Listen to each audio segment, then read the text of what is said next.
Today, in the United States, more than 23 million checks are exchanged every 24 hours. That means if you were to lay all those pieces of paper end to end, their length would be about 4,500 kilometers or 2,800 miles. It's as if every day, a paper train stretches the distance between New York and Los Angeles. Strange, isn't it? In a world where everyone is moving toward digital payments, how is it that a piece of paper still has so much power? How can it be this powerful? But when you write a check and the other person deposits it at the bank, what actually happens to your check behind the scenes at the bank? Why do checks sometimes bounce, and why does the money sometimes get deposited into the other person's account on the same day? And more importantly, why don't banks really like you to get into the details of this issue? And why don't they want you to know, step by step, what happens from the moment a simple check is signed until it turns into real money in the banking system? Well, today we're going to talk exactly about this topic.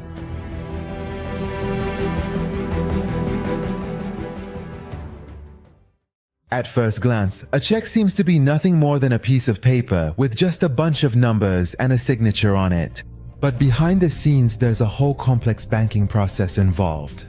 Let's go step by step and see what a check actually goes through.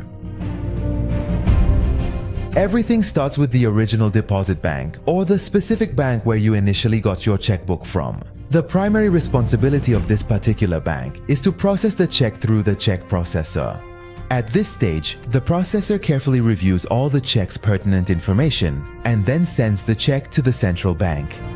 Now, a significant problem might arise here. If the account of the person who wrote the check doesn't have sufficient money, that is, if there's truly insufficient funds, the check will bounce. This means it gets sent back to the original bank where you have your checking account or checkbook. In practice, no money is actually transferred, and the bank might even charge you an additional fee, or your check account could be marked as problematic and you could be labeled as a bad debtor. But things aren't always bad. Suppose after sending the check, you suddenly realize you made a significant mistake. For example, you wrote $40 million instead of just $4 million. In this particular case, you can tell your bank not to process the check and effectively stop the transaction, although the bank might charge you a small fee for this. But if there are no issues, in the end, the full check amount will be deposited into the account of the person the check was written for. However, in the meantime, the check goes through a rather long journey full of intricate details that many people have no idea about behind the scenes.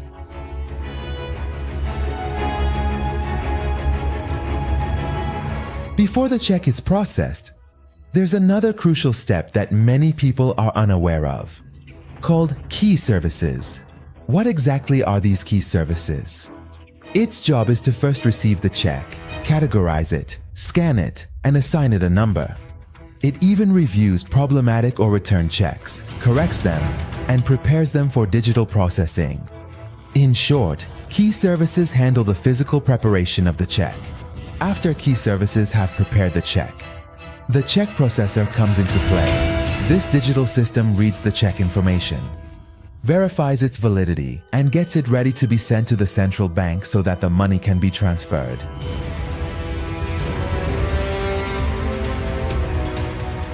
Now, right now, we're mostly dealing with the key services section. This section itself consists of several stages. Key services are like the heart of banking operations. Imagine a truly huge hall filled with strange, gigantic machines working at insane speeds. This is the central section where all checks and financial transactions pass through. Picture millions of individual checks and bank letters entering this complex system every day. The crucial job of the key services is to process all of these, organize them, and make sure the money is transferred correctly. So first, the check goes to the explanation section. Here, the incoming checks are sorted based on their specific type or destination. Aniso, Ani, and Nin. They also measure the checks.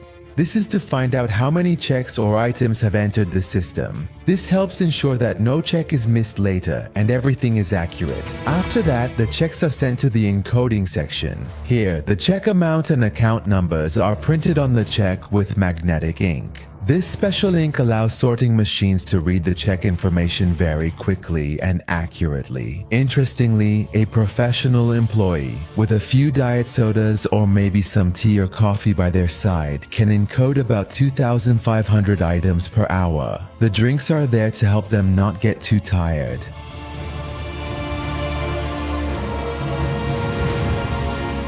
After the sorting machines meticulously read and carefully categorize the checks, they then assign a unique primary identification number to each and every one. This particular number is a special and distinct identifier for every single check, clearly distinguishing it from all others. In fact, when a check initially enters the system, thousands of other checks might be processed at precisely the same time. To ensure that no check gets lost and each individual one can be accurately identified, they give it a unique number. The primary purpose of this number is to diligently track the check throughout all its processing stages and to serve as a reliable digital copy of the original check. If in the process, the machine simply can't read a check, that specific check is promptly sent to the matching and correction section. After all this, the comprehensive information for all accounts and transactions is then entered into a central system, which is specifically called the banking software platform, so that any exceptions or unregistered items can be thoroughly reviewed. If there is a problem, the banking software platform immediately sends them to the transaction processing department. This department is ultimately responsible for the final decision, meaning it precisely determines what should happen to problematic checks or transactions, whether they should be returned, corrected, or even approved. Simply put, the banking software platform and the transaction processing department act like vigilant inspectors and final referees, making one last crucial check to ensure the money goes to the right accounts and no mistakes have occurred. Interestingly, all of this must be diligently done in less than 24 hours.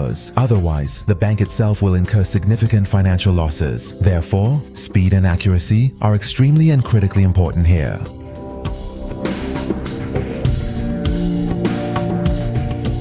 In short, once the physical check you meticulously wrote leaves your hands, it's no longer just a simple piece of paper. It's like a critical life or death game printed on a small, rectangular document. Because after a check is carefully written, it immediately becomes an integral part of a massive, intricate financial flow.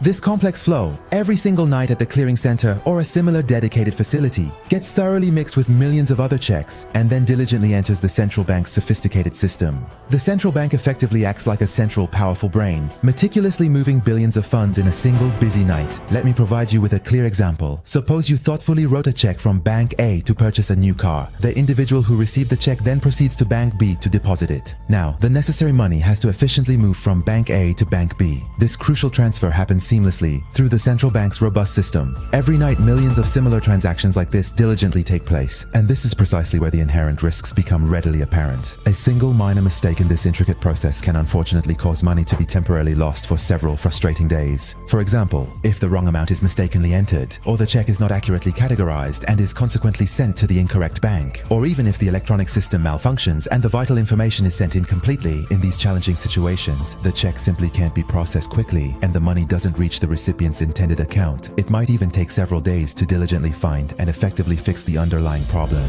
For the person patiently waiting for the money, this inevitably means delay, significant confusion, and sometimes even additional unexpected costs. For the bank, it means countless hours spent diligently finding and carefully correcting the mistake. It's truly like losing an important tiny piece of paper in a huge sprawling warehouse. Finding it takes considerable time and can significantly disrupt the entire financial flow.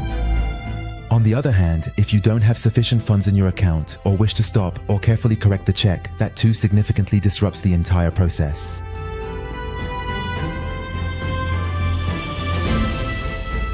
But in the midst of all this, why do banks censor certain things? And they don't disclose it because they indirectly create extra charges through things like issuing non-payment certificates, inquiries, and registering checks in the system. The more transparent the process of a check becoming invalid is for you, the easier it is to avoid these fees. On the other hand, a check is really just an unofficial credit assessment. That is to say, when a bank gives you a checkbook, it's actually granting you a kind of credit without officially saying, "We've given you a loan." But banks don't want everyone to know that giving out a checkbook is considered a form of credit privilege. Simply put, when a bank gives someone a checkbook, it's actually placing significant financial trust in them and saying, "You can spend this money even before it's officially in your account." But if banks were to openly admit this, then people might spend more than usual or more easily avoid bank fees and restrictions.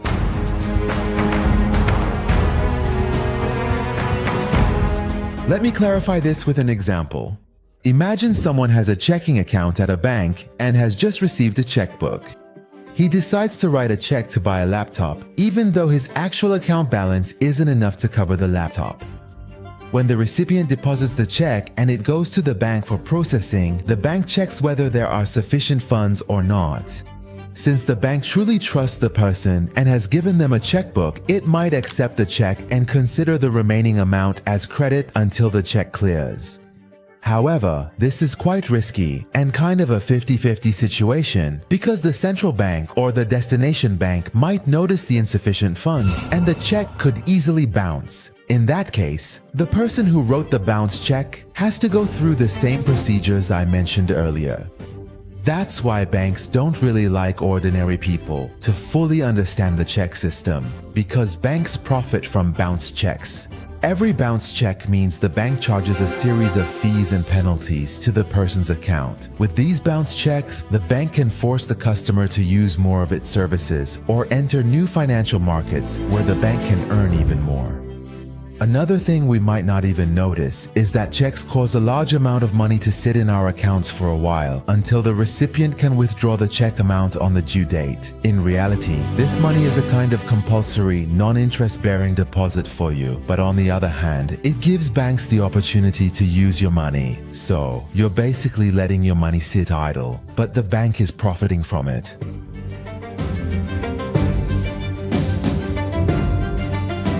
I want to mention something in parentheses related to the United States. Until before 2003, all checks had to be physically transported, meaning trucks full of paper bundles would travel from one city to another. In the meantime, if a storm or even a truck driver strike happened, the entire banking system would come to a halt. But since checks became digital, although these problems were solved, there are still things going on behind the scenes of the digitalization of checks.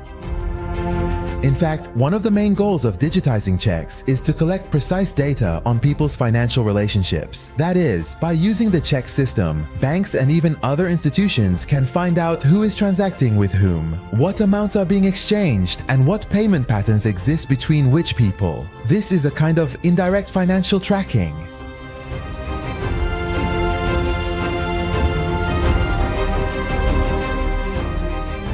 But when our dedicated team and I were thoroughly researching the important topic of this program and carefully put everything together, we ultimately came to the firm conclusion that checks are indeed an old technology, but still quite dangerous.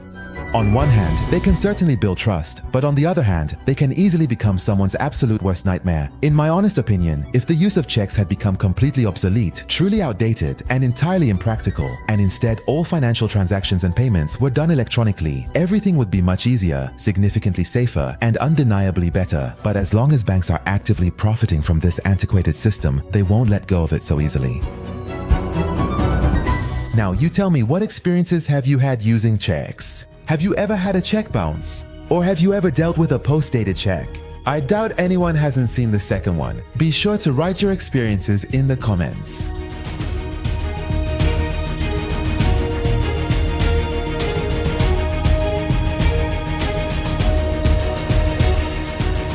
But in the end, remember this. The next time you write or accept a check, know that behind this simple piece of paper lies a world full of rules, risks, and of course, bank profits. Because a check is not just a piece of paper and a signature. It's an invisible contract that can either help you move forward or bring you down. So never put too much trust in a simple slip of paper.